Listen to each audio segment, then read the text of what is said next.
today.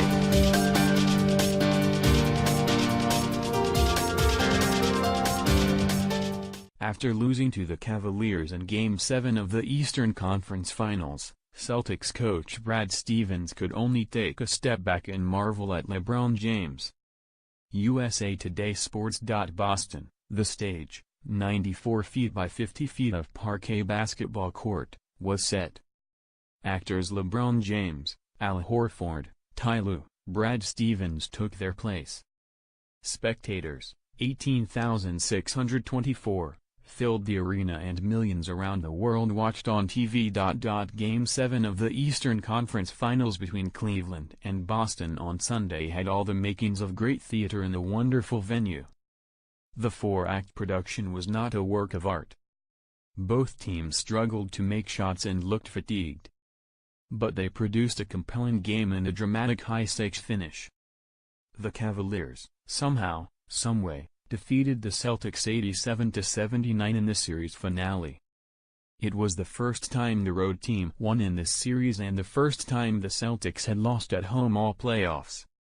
LeBron James, who played all 48 minutes, had the monster game the Cavs needed from him, 35 points, 15 rebounds and 9 assists. The win sends James to his 8th consecutive NBA Finals, and it's the 4th straight for the Cavs. The Celtics led for much of the first half and were up 72-71 with 6:04 left in the fourth quarter. Cleveland outscored Boston 16-7 to close out the game. Boston was 2 for 13 shooting during that stretch. James is now 6-2 in a Game 7 and hasn't lost a Game 7 since the Celtics beat his Cavs in 2008. If you're going to roll with a player to win a Game 7 on the road, you'll take James. He is also now 14-9 in elimination games. It takes a lot to slay James in the East. Here is how it happened. 1. James had just enough help. George Hill and J.R. Smith were scoreless in the first quarter. Kyle Korver missed his first 4 three-pointers. Larry Nance Jr. collected 3 fouls and attempted an ill-advised three-pointer in his first 4 minutes on the court.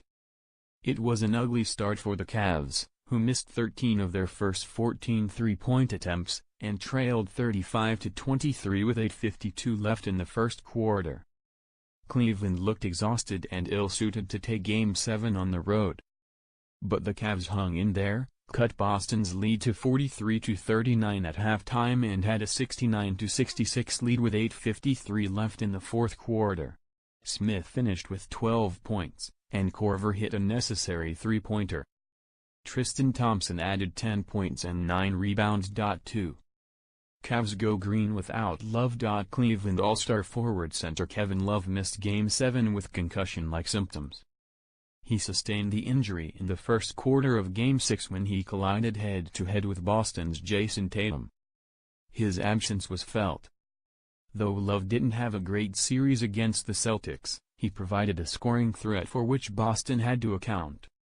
However, Jeff Green started in place of Love and delivered with 19 points and 8 rebounds. 3. The old man and the rookie Jason Tatum, who passed Elgin Baylor for third place on the rookie playoff scoring list, is a special player in the making. He scored 13 of his team-high 24 points in the second half. Tatum had a dunk on LeBron James and followed it with a three-pointer, giving Boston a 72-71 lead midway through the fourth quarter. He lived up to the moment. Emblematic of this series, Al Horford played well at home and poorly on the road. He had 17 points. However, Boston shot just 34.1% from the field and 17.9% on three-pointers. 4. Cavs three-point shooting. When Cleveland makes threes, it has a chance. When the Cavs don't make threes, they're in trouble, and that was the case in the first half of Game 7. Cleveland made just 2 for 17 three-pointers, including several open looks in the first 2 quarters.